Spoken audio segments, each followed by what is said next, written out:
I don't know if you feel this, Kevin, but it seems like in B2B right now, there's this, and I expect marketing more generally, but I think in B2B acutely, we're at this period of really unprecedented change, and AI is a big part of that. But I think there's a longer term trend, which was accelerated by COVID, in terms of kind of a change in buyer behavior and changing expectations around how people buy, who's involved, how fast they do it, and the role of sales and marketing as a team. You are listening to Power Marketing with Kevin Lee. Kevin and his agency Did It have helped thousands of businesses win through superior marketing, as have his books, articles, speaking engagements, and the E-Marketing Association Power Marketing podcasts. Here's Kevin. I'm super excited to be here with Joel Harrison, who also wears multiple hats. He's the editor-in-chief at B2B Marketing, which is a magazine that our publishing entity. I don't know if it still prints or not, actually, offhand, but I do remember it in print, that discusses B2B marketing, which is one of my favorite channels of marketing. And then there's a new community that you've spun up recently called Propolis, and I'd love to hear the backstory of that. So thanks so much for joining me, Joel. Well, Kevin, I'm delighted for the invitation. So looking forward to talking. So what was the catalyst for Propolis? Was that something that's been worked on for a while? What's the origin story? Well, guess what? It was COVID, right? Because it was our own COVID project. So first of all, bit of background. We were a magazine. We were a magazine for 17 years. And then COVID hit, and the magazine probably was great and people loved it, but it probably had outlived its kind of sell-by date. And COVID just made us challenge what it was we were doing and why we were doing it. So just again, a bit more context. In the US, B2B marketing has been a very mature sector, a very profitable, buoyant, exciting sector for a long time. In the UK, until the early noughties, it just didn't exist if you looked at the mainstream media. It wasn't on the radar, so it was all about consumer. And a business partner and I just thought this was wrong. I thought there was an opportunity here. And so we launched a magazine. So, and then we got involved in events and awards and training and networking and all those kind of things, publishing, et cetera, et cetera. So COVID hits, right? Just to summarize 15 years of my life in 5 seconds. COVID hits, everyone's going, oh my God, what does our business look like anymore? And we're getting kind of 50% plus of our revenue from events. And all of a sudden that looks a bit scary. Yeah. It's very hard to work out how we're going to make the numbers work. So we had some ideas of things that we could be doing if there was enough time to do it. And all of a sudden that time was apparent. So we pulled together various different strands of thinking around having a more kind of cohesive offering, particularly given that the magazine, as you say, was probably past its sell-by date. And at the end of it, we came up with was an integrated community offering built around all levels of what marketers need to do and how they need to succeed, and create a kind of a place where all other activities, the awards, the training, the events, publishing could wrap around that. And that was really exciting. We launched that in 2001, and it's 2.5 years old almost now, but evolving all the time. And it's been great. It's the center of our world, center of our business. That was the thinking behind it. So we kind of almost, what are we? Are we a publisher? I don't think we are anymore. I think we're kind of more like a post-publishing company, or the expression we use internally to describe what we do is community intelligence. Yeah, that's a great story about the evolution, and there are a lot of organizations that have failed to make an evolution like that. And so kudos on having gone through that transformation. When folks think about community, in marketing and in B2B marketing as well, right? You've got lots of folks from the people down in the trenches doing the work all the way up to the CMO and potentially the other C-suite members who are sort of thinking about the things more strategically and don't really necessarily know how the B2B marketing sausage is made, right? And so within this community, which of those sort of groups are you serving? Are you serving the sort of C-suite person as well as the people down in the trenches? And how are they served differently? We are serving all of them. It's a really good question, and it's a really good point as well. And that's why it's about community intelligence. There are other communities out there that tend to be just about the kind of chat side of things, because we do have those conversations and questions going on, but they tend to be quite rooted in real business need rather than chat for the sake of it. When that's okay. There's nothing wrong with that, but we're trying to really address problems and challenges. For the CMO, it's really about peer-to-peer conversations. They want to get validation, explore topics and issues. They want to build their network. They want to understand how other people have done the things they've done, and they want to build their own brand. So we have a set of activities for them, and I'm responsible for all of that. And that's including creating content and running roundtables and events on particular very niche topics that relate to them. That is, as you say, it's not about being in the weeds. It's not about delivering the marketing. It's about doing the strategy. It's managing transformation. It's managing teams. It's managing resourcing. It's managing budgets. It's managing other stakeholders. So it's very strategic at that level. And then as you go down the organization, we have more hands-on, more tactical, more practical activities that relate to those members of the team. So we have kind of quite formal training, albeit on demand or it being live. We have best practice briefings. We produce a whole regularly produced frameworks and models. We have case studies from the B2B Marketing Awards. We have over 500 case studies. We think it's the most successful B2B Marketing Awards program in the world. And all of that is available for free. Plus, the community is built around 7 topic experts who are all really well-renowned B2B marketing experts in particular fields. So if you've got a problem, your member, and by the way, this is a membership which is a closed community. Our business model depends on it. You can't just join for free. You have to buy in as a corporate team. But by buying in, you get access to all of these resources and all of these expertise and the ability to ask questions and to build your network and understand many different ways of addressing a problem. So yeah, sorry, that's a relatively complex way to answer, but it's not an easy question to answer simply. And we recognize that we have to appeal to all of those people. Yeah, and I guess a related question then would be, B2B marketing comes in many flavors, right? Because you've got, Staples, which many people would argue as more of a consumer brand than it is a B2B brand, right? In the retail category. But then you've got, B2B marketers of lots of different sizes with lots of different market sizes as well. And therefore the strategies tend to be quite different, right? So a Dell or a Cisco as a B2B marketer is going to be different than someone who makes tool and die grinding equipment and has, 500 people who would ever buy their stuff, right? And so when you're structuring the community and the content and you're sort of trying to meet the needs of those different disparate types of marketers that have different types of target audiences, how do you think through that process of what's the common denominator that everybody has to do? It's a really good question again. We tend to gravitate, given the purchase price of Propolis, which is not astronomical, but it's not a casual purchase. It's not small change, right? It tends to gravitate towards corporate marketers with corporate marketing teams who may have got somebody at a C-level or thereabouts doing marketing, who's got the responsibility and the ability to sign off checks and to wants to have that strategic conversation and has got marketing team members who want to educate. So that's kind of self-selecting to a large extent. It tends to be those kind of people. There are exceptions to that rule, and we welcome people at a more junior level, but they've got to be taking marketing seriously. And one of the problems historically is there are a lot of firms in B2B where marketing isn't taken seriously. Right. So there's a bit of that. And then they also then tend to be typically communicating with larger corporate entities. Again, we do have some members who have got a mass market proposition, but the weight of membership tends to be more towards that, more kind of the corporates targeting corporates. So it tends to be around. So yeah, if you've only got 500 people who could buy your product, great, because that's leading towards ABM, which is very much a specialist of ours.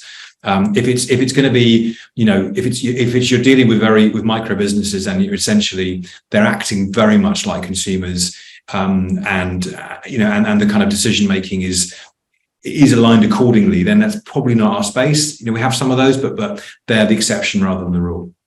Right.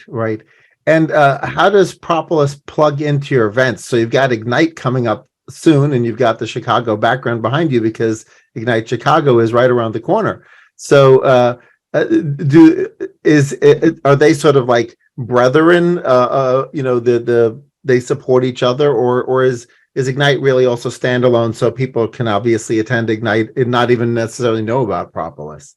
Yeah, they're tended to integrating them as much as they can, but they are standalone. You can attend Ignite and have nothing to do with Propolis. We think that'd be a big mistake because there's a huge opportunity for extra value and extra learning, but that is possible. Similarly, you can be, if you're in Ignite, you will get access to the on-demand sessions from the conferences in due course, not immediately, but in due course. And sometimes we get stuff that comes out. Like we had a fantastic session from our Martecopia event in London recently, with a guy called Chris Penn, who's actually speaking in Chicago about AI, which obviously is the topic at the moment. And so we wanted to bring that forward onto Propolis if we could see that, because it was sparking so many conversations. So we're trying to get activity in the platform beforehand. We have a number of specialists and commentators who are speaking from our community, from our network, who are there, and people can ask questions of those beforehand. We're going to be trailing some activities. A lot of the content discussions we have helps to inform the conversation, and the content is available afterwards. So, but it is a work in progress. It's an ongoing process of integration, and some of the things that we know will probably be kind of critical to the linchpin we probably even haven't thought of yet. And this is really exciting because we're moving into new territory for the information services industry, right? This is, as you said, it was all magazines. It's going into something different now. There's lots of different iterations of what that looks like. One of the things that we're looking at heavily for the future is a much greater emphasis on data as well. So we're looking to build, and we are launching a kind of data service where we're creating, providing information on trends that across the wider market, which we're getting access to, and then we're flowing that then into the community, and the two things will mutually reinforce. So the short answer is a bit of both. They are standalone, they are integrated, but they can be treated as standalone offerings. So I'd love to learn more about the agenda for Ignite Chicago and sort of how that agenda took shape. Obviously, AI made its way onto the agenda, but I'm sure there are a lot of other topics from, tried and true ABM through other, strategic and tactical best practices. So how did you think about the agenda as you put that together? And if you want to highlight any particular speakers or topics, I'd love to hear who'll be there.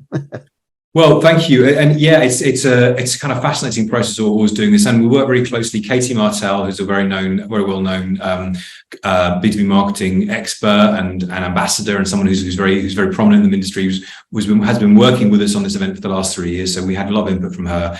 And given, I think, I don't know if you feel this, Kevin, but it seems like in B2B right now, there's this, and I expect marketing more generally, but I think in B2B acutely, we're at this period of really unprecedented change, and AI is a big part of that. But I think there's a longer term trend, which was accelerated by COVID, in terms of kind of a change in buyer behavior and changing expectations around how people buy, who's involved, how fast they do it, and the role of sales and marketing as a team.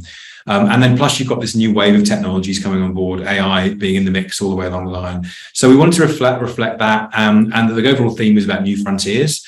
So you've seen that in some of the kind of humorous videos we've been doing on that subject, but we're trying to reflect that in some of the topics we're picking up. We've got stuff on AI, we've got stuff on this trend for buyer enablement.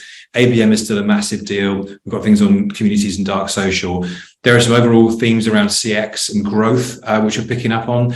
So it's over 2 days, and there are keynotes at the beginning, and then breakout sessions during the course of the day. So and when workshops alongside. So there's a wealth of content. We've got some fantastic speakers. Behavioral science, another theme. Rory Sutherland, who's a really prominent speaker in the UK, but I don't believe he's ever spoken at a B2B conference in the States. He is a phenomenal speaker and a very interesting character, very eccentric, but he's got written lots of books on behavioral science and how that's really changing how we make decisions and change our behaviors. We have Pam Didner, we've got Michael Brenner, a wealth of incredible speakers to be part of it. So check out the website, b2bmarketing.net, and look at the events section and Ignite USA, and there's a load of stuff there, and we'd love it if you could join us. Hence the picture of Chicago. I'm not in Chicago at the moment, but I will be there. I'm looking forward to being there in about 3 weeks' time. Yeah, that's super exciting. And I would agree with you on your point about how B2B marketing is changed. There was always the myth of the decision maker, right? That was the sort of person that everybody was going after. Oh, let's find out who the decision maker is. And the reality was with B2B more than B2C, decisions were always made to some extent by a committee, and there were influencers to the decision who might not have even been on a committee, but just had influence over the decision-making process. And I think that was the catalyst for ABM, really, was this idea, this realization that, okay, it's not just Bob. Like, we don't just have to talk to Bobs. Other people are going to be involved in the decision-making process. And I think it's gotten even more complex now, right? As some of the B2B decisions have greater impact on the organization making the buying decisions. So that, that they're making a potentially company changing decision, right? And due to the outsized impact of that decision, it's slowed down the sales pipe process for a lot of folks. And it's included a lot more input from other organizational elements. So I would agree that we're really at that sort of an additional layer, right, into the decision making for a lot of B2B purchases has been added in. And I think it's forcing a level of sophistication for B2B marketing teams, but B2B sales teams as well, that didn't perhaps exist back in the days of the magazine. That's exactly right, and a need to integrate and work together better than they have done before, because there's always been that slightly antagonistic relationship between sales and marketing, but they rely on each other like before. And when in COVID, when salespeople were coming to marketing going, help, I need, I can't get in the room with people because I can't get out of my house, right. And I need your help, and that's a really great moment. Marketing, what we've got to do now is kick on from that. What does that mean now? What are we doing? What are we doing now to respond to that? And to your point, exactly your point, you hit the nail on the head. Marketing people, salespeople are we've noticed that the top trend this year in B2B marketing is sales enablement. Salespeople need help as never before, and marketing have got to respond to that for the good of the organization, but also for the good of what they're doing. So there was some stuff on that at Ignite USA as well. Really interesting times. So obviously you're back in the events space, having had to be sort of just doing content and community in the interim. And so do you feel like there's a pent up demand amongst both the sort of exhibitor class and sponsor class, as well as the marketers on the client side to sort of an agency side to sort of get out and see each other again? Yeah, absolutely. I mean, there's just nothing like being in the same room as people. You can watch the content, live on webinars and event platforms, which are great. And the amount of innovation we saw in that 2 years was extraordinary.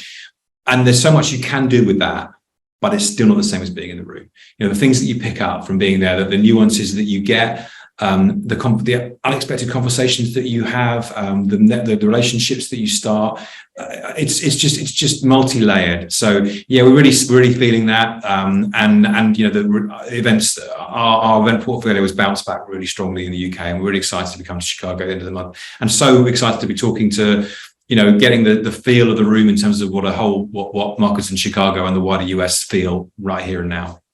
Yeah, I'd love to hear how you structured the agenda in order to give opportunities for those sort of impromptu, serendipitous conversations beyond just the structured tracks. Like, did you leave, gaps in things, or did you create, more networking opportunities in an attempt to sort of catalyze those serendipitous conversations?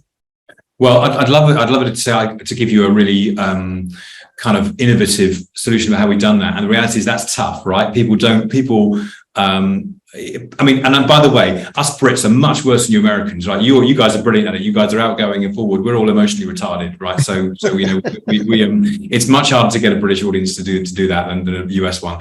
I think that the kind of secret is to cultivate a warm atmosphere, right? And I think that is where Katie and I work really well together. Basically she spends the whole time making fun of me for my stiff upper lip Britishness, and then to get a sense of it's a friendly environment where you can talk to people, and then cultivate that through the sense of the agenda and how the presenters speak to each other. So we're doing that all the way. We haven't found a silver bullet to do that. It's more about setting an ethos than anything else, and that's what we're intending to do. Great. Well, it sounds like it's going to be a great event. I'm looking forward to it. And, there's the amount of combined brain power that's going to be at the event sounds really great. And it won't just be the folks on the podium. It'll be the folks in the audience. I think that's what I'm super excited about, is having those impromptu conversations and serendipitous meetings that go beyond what comes from the podium.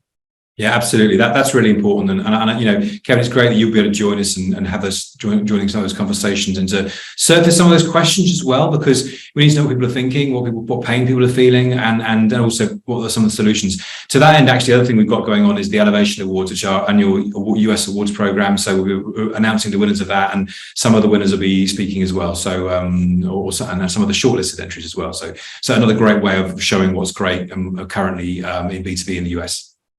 Yeah, on that, I'm just curious, like, who were the judges and what were the judging criteria for that? Because obviously, it's other than just looking at sales lift, it's sometimes difficult to know, who's worthy of an award. Well, the judges are all senior client-side marketers. There will be, I haven't got a list to hand right now, but they will curate the judging program and the sessions were curated by Shane Redding, who is one of the co-hosts of the conference, and she's been chairing our own awards program. She's a marketer who's worked in the US and the UK, so she understands there's cultural differences, and she's very good at curating those. But she's chairing or moderating the process. She's not making the decisions. So there's a panel of marketers doing that. We're very anxious to make sure that we get we reflect the views of marketers in brand roles rather than agencies, because I think it's all about effectiveness rather than about creativity. Creativity is very important, but ultimately it's about, did it work? And that's what we're trying to express. So one question, I'm not sure if you caught a vibe on this yet, but having been around a long time through a few economic hiccups, running Did It and with other businesses, I've always noticed that the sales cycles seem to slow down if there's any inkling of a recession. It doesn't have to be a real recession. It just sort of the mere whiff of a recession seems to say to people, well, let's just kick the can down the road and not make this decision immediately.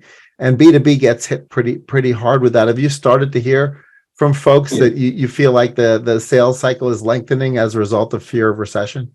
Yeah, unquestionably. I mean, I think that we caught a cold a bit faster than you caught a cold over there in the UK. So I think there's been we have a regular check-in with our CMO group, and they're very much saying that. I think decision-making slow down. Not for everybody, right? There are some people who are doing really well. Professional services areas and the lawyers always tend to do well in these situations.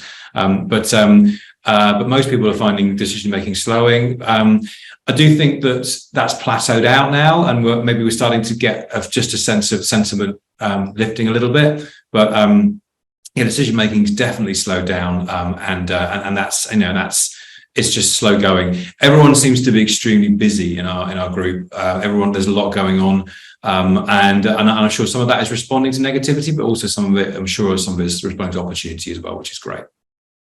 So what has you excited about the next year, right? So despite the fact that there may be an economic headwind that we have to deal with, the magnitude of which we can't actually judge, because if we could do that, we wouldn't need to work for a living.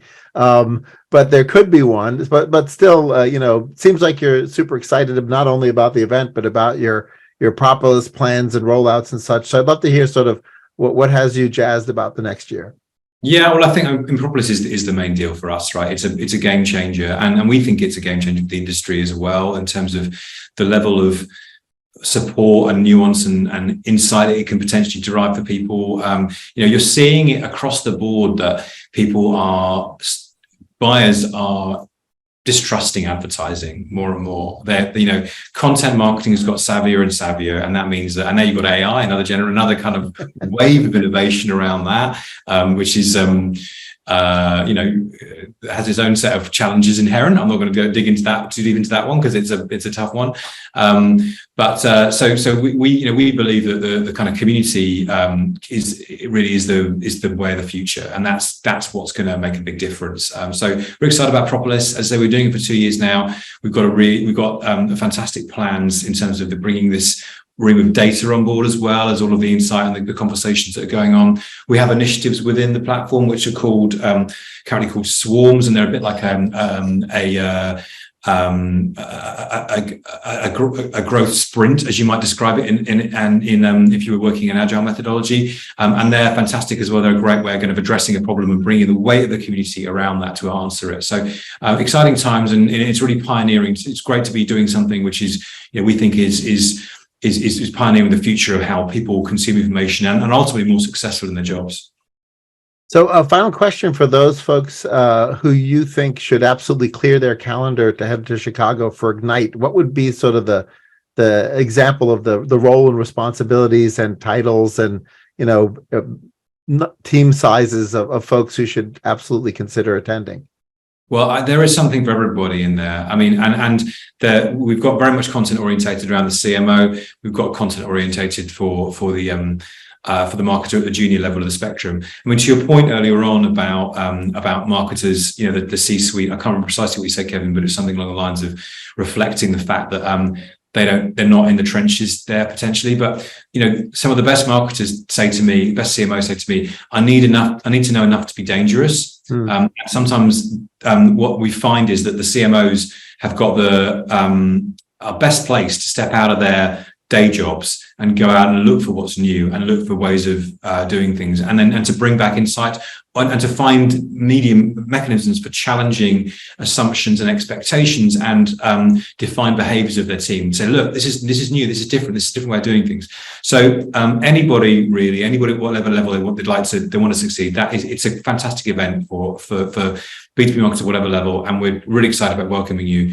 Kevin, do you want me to say something about the name of Propolis? Because we were discussing that earlier on, and you said you were curious about that. Yeah, well, absolutely. I mean, I happen to know that it's a nutritional supplement, but it also could be used in other forms. Bees make it, and other than that, I think that's where my knowledge ends. But it's a fascinating name for a B2B community, except for the fact that bees hang out in a community. So imagining that may have something to do with it. That absolutely has something to do with it. And you're in probably the 1% of people I've met who know the word beforehand. So congratulations, Kevin. Your knowledge astounds me, and I'm in awe. There is another meaning as well, which is because it's a Greek word, and Greek words are always kind of hybrid words or kind of made up of different components. And pro means first, and polis means city. So it means first city. So that works very well. And propolis, you say, it's the resin created by bees to build their hives. Bees are a community. Bees are collaborative. Bees work together to achieve a greater whole. And they're cute, right? So it kind of works on multiple levels, and it's distinct and unique. There were other options we looked at, but that seemed like a good one. So plus, coming from a place where we had a magazine that had a generic title like B2B Marketing, we needed something distinct. So that's what. Well, it's certainly not a word that people would associate typically with B2B, and I think that's good, right? Because it breaks through the clutter from that perspective. So yeah, and to your earlier point, I do think some of the best CMOs I've had as clients keep their hands sufficiently dirty in high levels of communications with their team who are in the trenches, so that they can sort of guide those teams on sort of trade-offs between doing something one way and doing something the others. The ones who sort of proceed into the ivory tower and forget actually how to make the sausage, it's harder to supervise the sausage makers at that point. So I think it's fun for a lot of more senior level marketers to go to events like this and actually be re-exposed to whatever's new down in the trenches, and sort of make sure that they keep themselves up to date. And I think, Kevin, to your point, maybe we should have a sausage making machine as a kind of metaphor at the event we could all kind of look at and take sucker from or something. Right. Well, of course, the downside to that is they say you really don't want to know what goes into the sausage. Yes, exactly. Yes. It's better if you don't know exactly how the sausage is made. Yeah. Well, thanks so much for joining me, Joel. I'm looking forward to the event, and I'll try to actually hop on with a couple of the speakers pre-event and maybe do podcasts with them as well. I love that. Thanks, Kevin. I really appreciate the invitation. Pleasure chatting. Thank you. Kevin Lee's Power Marketing is available on all your favorite podcast networks. Kevin loves helping businesses excel at marketing. Having marketing challenges? Just like Santa in The Miracle on 34th Street, if Kevin can't help you, he'll know someone who can. Find him on LinkedIn, subscribe, or follow.